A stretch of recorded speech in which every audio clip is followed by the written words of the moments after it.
자, 오늘 하나님 말씀 누가복음 있는 말씀 우리 함께 먼저 보시겠습니다. 누가복음 14장 15절부터 24절까지의 말씀입니다. 누가복음 14장 15절부터 24절까지의 말씀입니다. 이 말씀 먼저 보겠습니다. 앞에 화면 있으신 성경을 계신 분들은 성경을 참고해 주시고 화면이 안 나오나요? 네.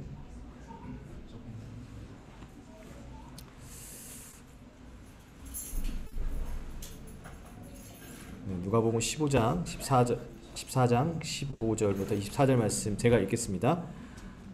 함께 먹는 사람 중에 하나가 이 말을 듣고 이르되 무릇 하나님의 나라에서 떡을 먹는 자는 복되도다 하니 이르시되 어떤 사람이 큰 잔치를 베풀고 많은 사람을 청하였더니 잔치할 시각에 그 청하였던 자들에게 종을 보내어 이르되 오소서 모든 것이 준비되었나이다 하매 다 일치하게 사용하여 한 사람은 이르되 나는 밭을 샀음에 아무래도 나가 보아야 하겠으니 청컨대 나를 양해하도록 하라 하고 또 한 사람은 이르되 나는 소 5겨리를 샀음에 시험하러 가니 청컨대 나를 양해하도록 하라 하고 20절이요.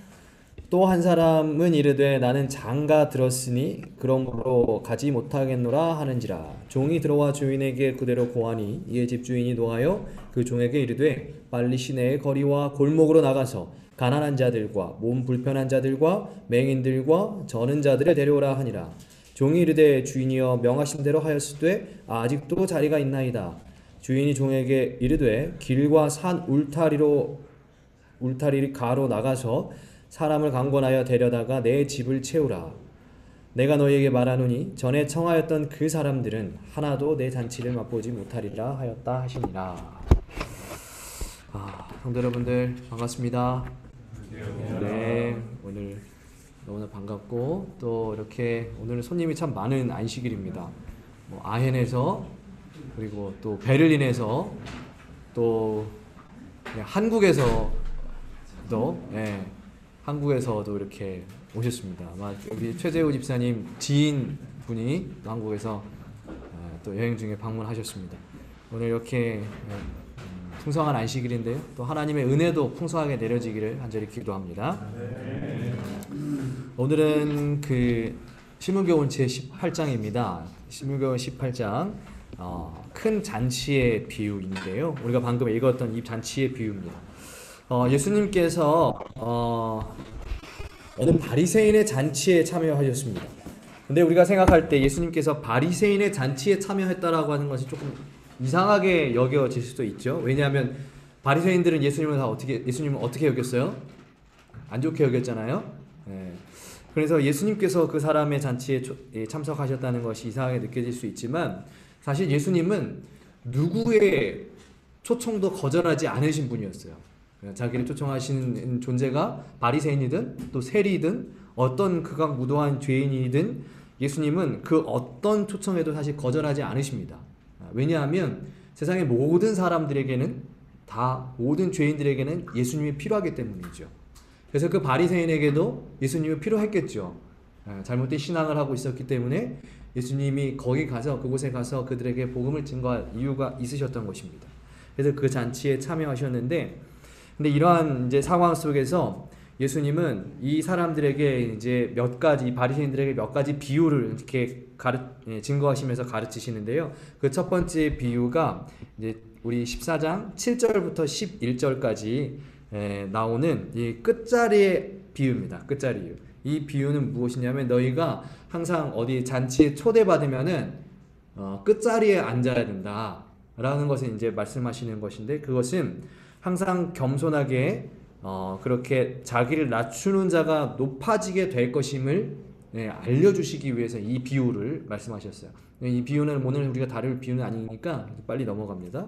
그리고 두 번째 비유는 12절부터 14절인데 이 비유는 너희가 누구 잔치를 열 일이 있거나 누구를 초청할 일이 있다면 너희의 그 부자 이웃들, 바리새인들 다 부자잖아요. 부자 이웃들만 초청할 게 아니고 그 사람들 초청할 게 아니고 가난한 자나 불편한 자들과 맹인들 이렇게 조금 어렵게 사는 사람들, 힘들게 사는 사람들, 그 사람들을 초대해서 그 사람들에게 배불리 먹이게 해야 된다라고 하는 것이었습니다. 예. 바리새인들의 특징 중에 하나는 꼭 자기들끼리만 같이 있고 싶어해요. 예. 항상 자기들끼리만, 자기와 생각이 코드가 맞는 사람들만 이렇게 함께 하고 싶어 하는데, 그러면 안 된다. 그렇지 않더라도 너희가 다 초대해서 똑같이 해야 된다. 사실 이 말씀은 이 모세에게 주어진 율법의 아주 근간이 되는 말씀이에요. 예수님께서 그냥 예수님의 첫 가르침이 아니었고, 이 하나님께서 모세에게 주신 율법 안에 들어있는 명령이었어요. 너희가 잔치를 하거나 누구를 초대할 때 이 어려운 사람들을 같이 초대해 불러야 된다라고 하는 것이 모세의 명령이었어요. 그런데 이 하나님을 통해서 증거된, 모세를 통해서 증거된 이 하나님의 명령이 바리새인들, 유대인들이 지키고 싶지 않았던 거죠. 왜냐하면 불편하니까요. 그래서 지키고 싶지 않았어요. 그래서 이제 그 심령을 예수님께서 아시고 이렇게 이제 다 그렇게 해야 된다, 다 초대해야 된다 가르치는 거예요. 이 말씀 보면은 이제 한 가지 보면은 예수님 정말 대단하신 것 같아요. 왜 그러냐면, 여러분, 우리가 누군가의 집에 초대받아서 만약 가게 됐을 때, 여러분, 그 사람의 집에 주인에게 그 사람의 그 죄를 지적하면서 우리가 할 수 있습니까? 그 사람의 부족한 부분을 많이 막 이야기하지 않잖아요. 그죠? 우리가 누군가가 우리 집에 초대했어요. 누군가가 저희 집에 왔어요. 목사님 왜 그래요? 네? 왜 그래요? 이렇게 얘기하지 않아요. 대부분은 다 좋은 말 해주고, 그죠? 이렇게 항상 그 사람 듣기 좋은 말을 이렇게 많이 하는데, 예수님은 아주 정확하게 명확하게 그들의 잘못된 부분, 그들이 고쳐야 할 부분까지 다 명확하게 이제 증거하시는 그 모습이 사실 정말 이제 대단하다는 이제 그런 생각도 이제 드는데요. 근데 이제 이렇게 가르치실 때, 이가 두 가지 비유가 지나가고요. 예수님께서 가르치실 때 한 바리새인이 예수님의 이 가르침을 듣고 한마디 말을 하기 시작했어요. 그 이야기가 15절이에요. 15절에 이렇게 얘기했죠. 다시 한번 제가 볼게요. 함께 먹는 사람 중에 하나가 이 말을 듣고 이르되, 그러니까 아까 제가 지금까지 말씀드렸던 예수님의 그 가르침들이에요. 이 말을 듣고 이르되 무릇 하나님 나라에서 떡을 먹는 자는 복되도다 하니. 갑자기 이야기를 하는 거예요. 여러분, 하나님 나라에서 떡을 먹는 자, 하나님 나라에서 떡을 먹는 것이 무엇을 의미하는 것이냐면, 하늘에 가서 하나님과 함께 식사를 한다는 의미예요. 그 사람이 복되다라고 얘기하는 건데, 왜 하나님 나라 가서 밥 먹는 얘기를 하지? 예수님께서 지금 너희가 이렇게 다 초대하고 다른 사람 돌볼 줄 알아야 되고 차별하지 않아야 된다라고 가르치는데 왜 갑자기 이런 이야기를 할까? 왜 뜬금없이 이런 말을 했을까? 그 이유에 대해서 오늘 신문교훈에 이렇게 얘기하고 있습니다.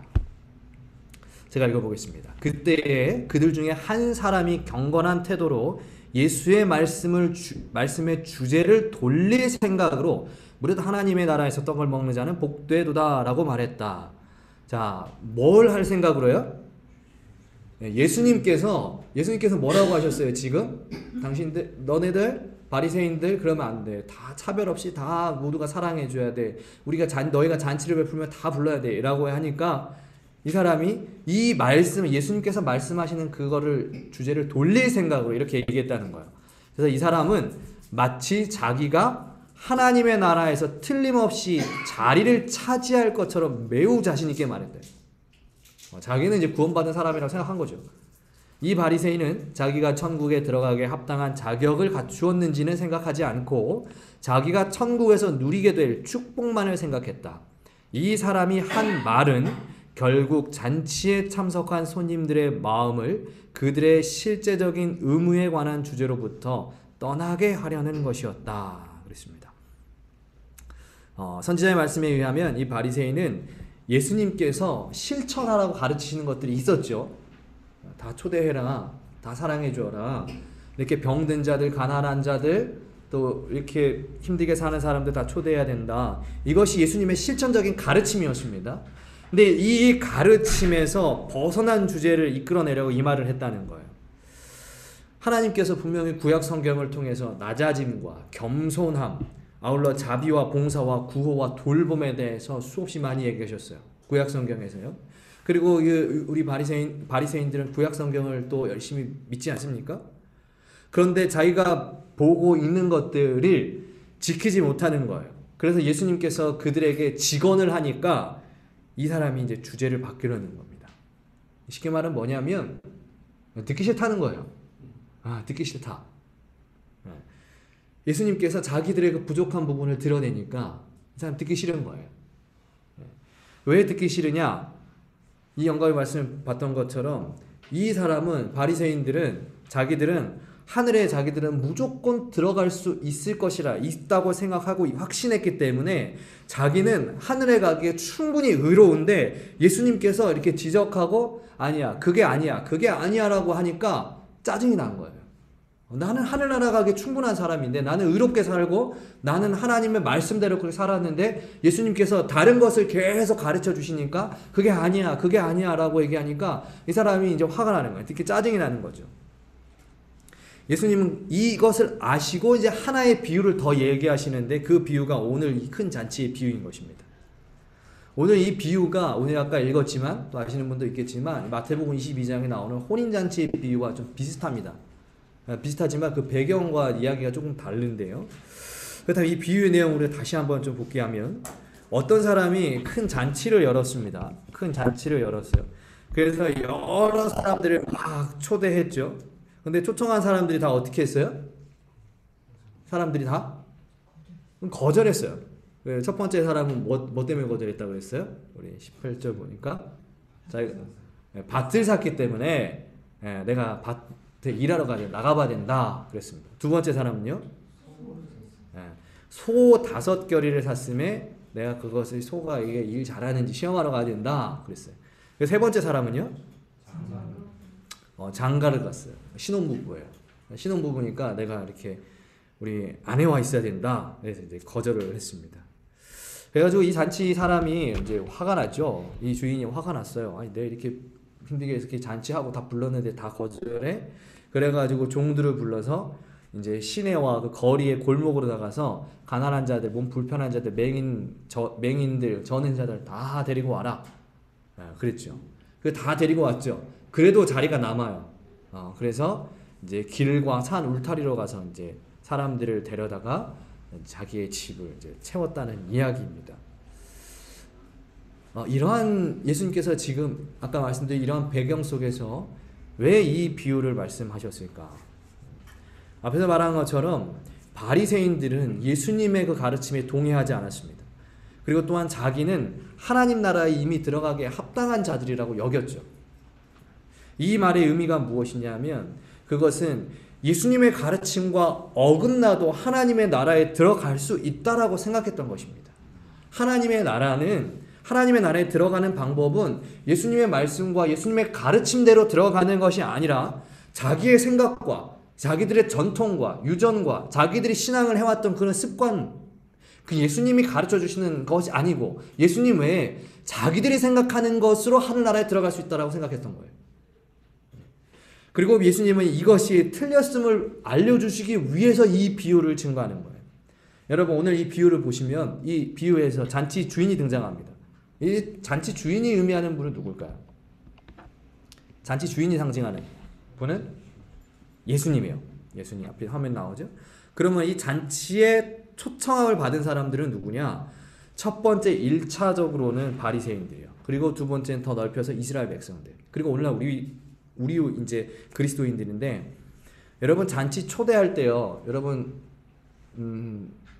이제 결혼식을 아직 결혼을 안 한 사람도 있고 결혼을 한 사람도 있는데 결혼식 하신 분들 청첩장 보낼 때 이게 막 뿌리나요? 막 이렇게 공중에 헬리콥터 타고 이렇게 막 이렇게 뿌리나요? 그렇지 않죠? 어떻게 하죠? 다 자기와 관계가 있는 사람, 우리가 이제 그 자기와 친하거나 친척이거나 친부거나 이렇게 관계가 있는 사람들을 부릅니다.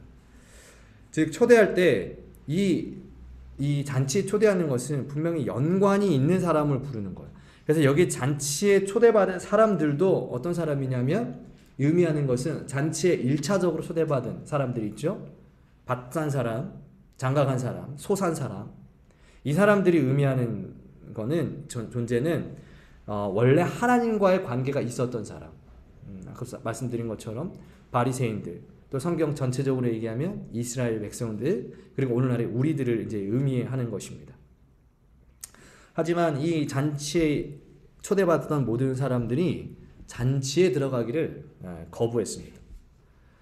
왜 거부했냐? 왜 거부했는가? 왜 거부했죠?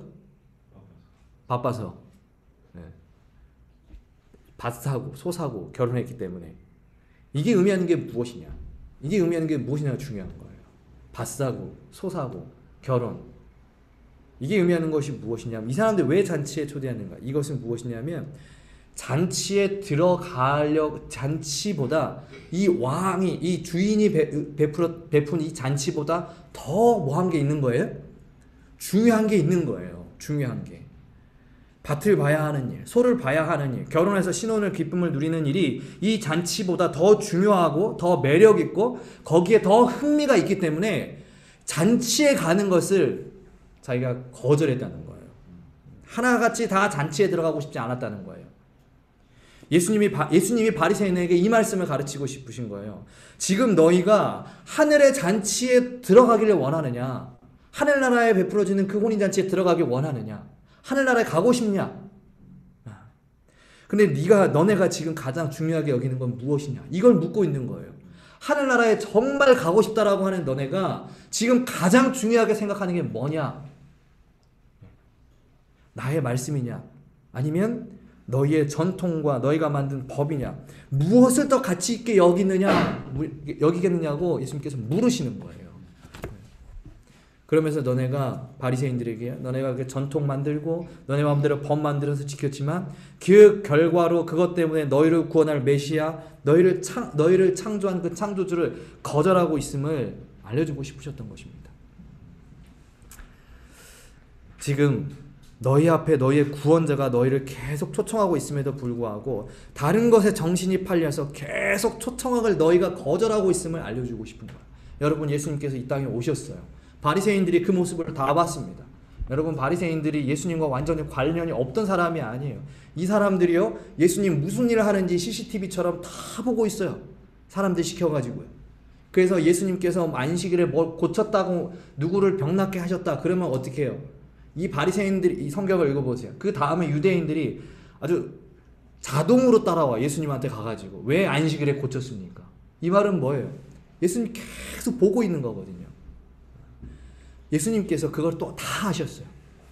바리새인들, 유대인들이 나를 보고 있다는 사실 다 알았어요. 그런데 그 모습을 다 이 사람들이 내가 그리스도께서 지금 이 사람들에게 구원을 베푸는 모습을 다 보고 있음에도 불구하고 이 백성들이 그 예수님을 발견하지는 못하는 것입니다. 예수님을 계속 보고 있는데 예수님 찾지를 못해요. 예수님이 어떤 분인지 깨닫지를 못해요. 그 이유가 뭐예요? 예수님보다 더 중요한 게 있기 때문이에요. 예수님보다 더 사랑하는 게 있기 때문이에요. 그게 무엇이냐면 오늘 이야기에서는 밭, 소, 결혼이라고 나오지만 바리새인들에게는 그것이 자기들의 전통이었고 자기들의 유전이었고 자기가 평생 동안 해오던 그 신앙의 습관이었다는 거예요. 그게 예수님보다 더 가치 있게 여겨지니까 예수님을 계속 보고 있는데도 예수님이 누구인지 깨닫지를 못하는 것입니다. 오늘 이야기 매우 간단합니다. 그것은 예수님보다 더욱 사랑하는 것이 우리의 신앙인의 삶 속에 내가 예수 그리스도보다 더 사랑하는 것이 어떤 것이 있다면 절대 예수님께서 주인이 되시는 그 하늘잔치에 갈 수가 없다는 것입니다. 아무리 내가 예수님을 오래 알았고 예수님과 관계가 아무리 내가 깊다고 생각하고 내 삶과 마음에 그렇게 내 삶과 마음에 예수님이 없이 그렇게 우리가 교회 열심히 다니고 말씀 보고 기도하고 예수님 없이 그러한 신앙적인 생활을 아무리 열심히 해도 그 하늘잔치에 갈 수가 없다는 거예요. 이것은 제외하는 게 아니에요. 너 예수님 없어? 나 없이 그렇게 신앙했어? 나 없이 교회 다녔어? 그래서 예수님이 그들을 제외시킨 게 아니에요. 이건 뭐냐면 그 시간에 때에 그 사람들이 거절하게 된다는 거예요. 스스로 거절하는 거예요. 예수님 없이 우리가 신앙을 하게 되면 예수님께서 우리를 부르실 때 우리가 그 부르심에 응답해서 하늘에 가지를 않는다는 거예요. 우리가 그렇게 선택하게 된다는 거예요. 그래서 오늘 선지자가 이렇게 권면해요. 신물계원 223페이지에 이렇게 권면합니다. 그러나 복음잔치에 오라는 초청을 받아들이기 위해서는 먼저 세상에 대한 관심보다 그리스도와 그의 의를 받아들이는 그 한 가지 목적을 더 중요시해야 한다. 하나님께서는 사람에게 모든 것을 주셨다. 그분은 두 마음을 품은 사람을 받으실 수 없다. 세속적 사물에 애착을 둔 마음을 하나님께서 간합하실 수 없다. 이 교훈은 각 시대를 위한 것이다. 우리는 하나님의 어린 양이 어디로 인도하시든지 따라가야 한다. 우리는 그의 지도를 받아들여야 하고 그와 교제하는 일을 세상의 친구와 교제하는 일보다 더욱 귀히 여겨야 한다. 여러분, 오늘 분명 선지자가 우리에게 얘기합니다. 우리가 복음잔치, 하늘잔치에 오라는 초청을 받아들이기 위해서는 우리가 하나님의 그 부르심, 예수님의 부르심에 우리가 네, 가겠습니다 하기 위해서는 우리의 관심이 이 세상에 있어서는 안 된다. 이 세상에 있어서는 안 된다는 거예요. 하늘에 있어야 하는 거죠. 그리고 하나님과 예수님과 동행하며 교제하는 그 일이 이 세상에 친구들과 만나면서 히히덕거리면서 이렇게 수다 떠는 것보다 더 즐거워야 된다는 거예요. 그래야 우리가 하늘에 하나님께 예수님께서 우리 부르실 때 그 부르심에 응답해서 하늘잔치에 갈 수가 있는 것입니다. 여러분, 그 만물의 창조주시고 온 세상의 주인이신 하나님께서 저와 여러분을 위해서 모든 것을 주셨습니다. 사람을 위해서. 우리를 살리시기 위해서 저 하늘잔치에 데리고 가시려고 이 땅에 오셔서 자기의 목숨을 버리신 분이 우리 예수님입니다. 그리고 그 사랑하는 독생자를 주신 분이 우리 아버지예요. 하나님에게, 예수님에게 가장 중요한 것은 우리였습니다. 우리. 그런데 오늘 우리는 무엇을 중요하게 여기며 살아가는가? 우리가 돌아보지 않고 생각하지 않을 수가 없는 주제예요. 하나님의 모든 관심은 우리에게 쏟아져 있어요. 하나님께서 가장 소중하게 여기고 중요하게 여기는 분은 이 사람이에요. 이 사람 살리려고 아무것도 아닌 이 사람 살리기 위해서 목숨을 버리신 분이 하나님이에요. 근데 오늘 우리는 우리의 관심과 우리의 사랑은 도대체 어디에 있는 겁니까? 온전히 하나님에게만, 예수님에게만 있어야 하는 것입니다.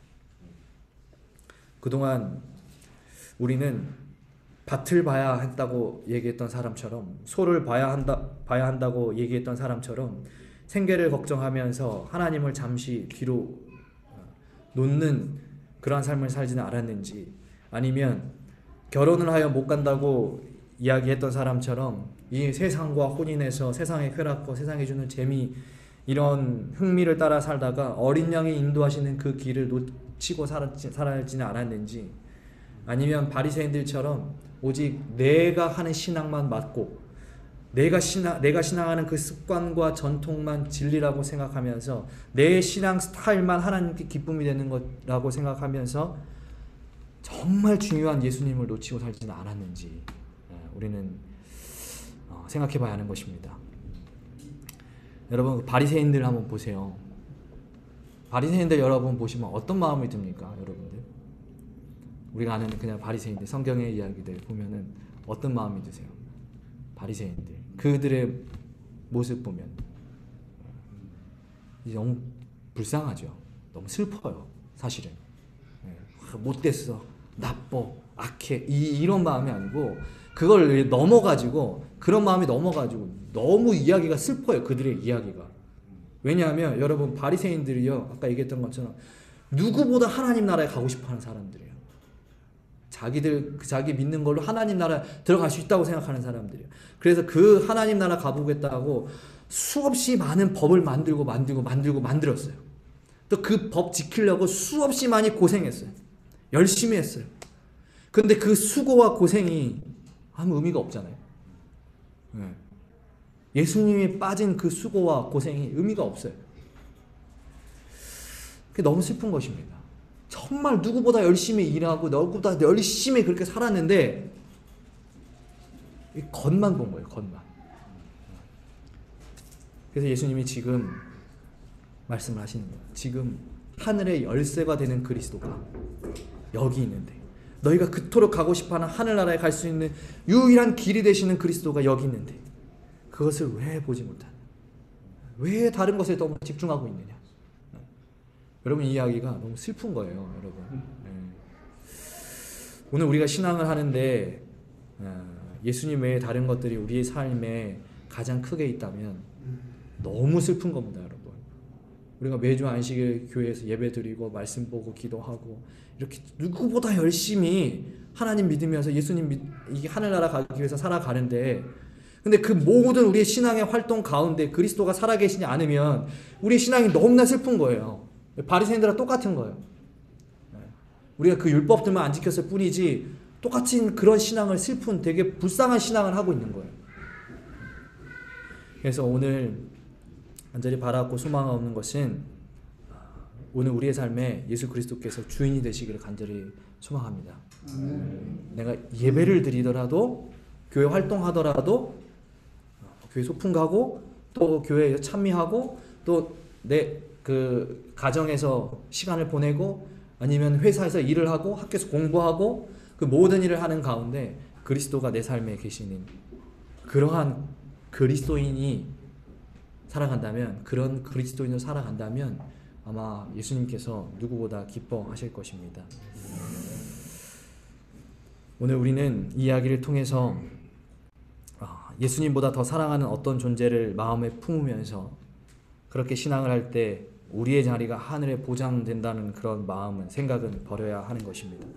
오늘 우리의 삶에 예수님이 주인 되지 못하시면 저 하늘에 하늘 잔치에서 열리는 우리 자리는 다른 사람으로 이제 대체됩니다, 여러분. 그게 예언이에요. 우리가 이렇게 지금 생명책의 이름이 기록되어 있어도 우리가 우리 마음의 상태에 그리스도 없이 그렇게 계속 신앙을 한다면 생명책에서 우리는 지워지고 다른 사람의 이름이 올라간다는 거예요. 너무 슬픈 그런 결말을 우리가 맺지 않았으면 좋겠습니다. 우리가 끝까지 하나님 말씀 붙잡고, 오늘 우리가 잘 아는 찬미 있죠. 주 예수보다도 귀한 것은 없네. 그 찬미처럼 그 찬미를 그냥 우리가 노래로 그냥 화음으로 생각할 것이 아니라 그 가사를 내 삶에 적용시키면서 그렇게 우리가 살아간다면 우리는 예수님의 초청에 응답해서 하늘잔치에 들어갈 수가 있는 것입니다. 이제 이곳에 모인 우리 모든 성도님들, 저와 여러분들이 고깃배를 뒤로 하고 예수님 쫓았던 그 제자들처럼 또 예수님을 만나고 훗날 자신의 모든 재산을 사람들에게, 가난한 사람들에게 나눠주었던 그 삭개오처럼 세상의 흥미와 쾌락을 뒤로하고 하나님의 말씀을 쫓아서 방주를 만들던 노아처럼, 그리고 나를 인도하시는 그 어린 양의 부르심에 따라 끝까지 복음을 증거하다 순교했던 스데반처럼 그렇게 하나님과 또 예수님 마음에 가득한 채로 하루하루 살아가시면서 그 하늘잔치에 모두 들어가는 성도님 되길 바라면서요, 오늘 말씀 마치겠습니다.